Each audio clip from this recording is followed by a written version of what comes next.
కర్ణాటకలో ఆల్మట్టి డ్యాం ఎత్తు పెంపును అడ్డుకుంటామని మంత్రి ఉత్తమ్ కుమార్ అన్నారు. ఆల్మట్టి డ్యాం ఎత్తు పెంచకుండా సుప్రీంకోర్టులో పోరాడుతున్నామని చెప్పిన మంత్రి ఉత్తమ్ ఆల్మట్టి డ్యాం విషయంలో కేంద్రంపై ఒత్తిడి తెచ్చేందుకు రేపు ఢిల్లీకి వెళ్తున్నామన్నారు.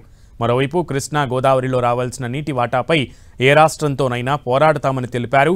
కాళేశ్వరం ప్రాజెక్టుపై విచారణ కొనసాగుతోందన్న ఉత్తమ్ కాళేశ్వరం అక్రమాల్లో ఎంతటి వారున్నా చట్ట ప్రకారం చర్యలు తప్పవని హెచ్చరించారు.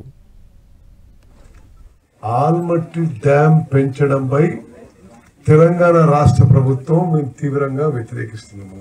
ఇది సుప్రీంకోర్టులో ఆల్రెడీ గతం నుంచి కేసు నడుస్తుంది.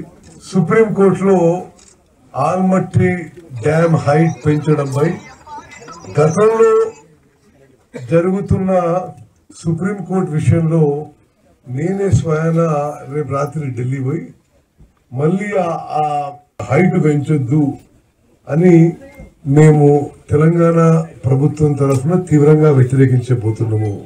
తెలంగాణ రాష్ట్రానికి కృష్ణా నదీ జలాలు, గోదావరి నదీ జలాల్లో మా కాంగ్రెస్ ప్రభుత్వం, ప్రస్తుత కాంగ్రెస్ ప్రభుత్వం చేసిన తీవ్ర కృషి గత ఏ ప్రభుత్వాలు కూడా చేయలేదని చెప్పి కూడా మనం చేస్తున్నాం. మేము తెలంగాణ కోసమే పుట్టి తెలంగాణ కోసం అంటున్న పార్టీలు కూడా వాళ్ళ హయాంలోనే కృష్ణా నదీ జలాల్లో తెలంగాణ అన్యాయం జరిగింది. మా హయాంలో న్యాయం జరుగుతుంది. ఇప్పుడు ఆంధ్రాకి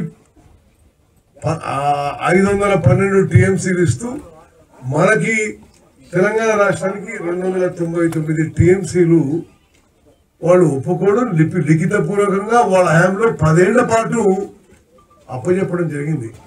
కాళేశ్వరం ప్రాజెక్టు యొక్క 3 బ్యారేజీల విషయంలో కూడా వాస్తవంగా వాళ్ళ హయాంలోనే కట్టిండ్రు, వాళ్ళ హయాంలోనే కూలిపోయింది, వాళ్ళ హయాంలోనే తెలంగాణ రాష్ట్రానికి తీరని అన్యాయం జరిగింది.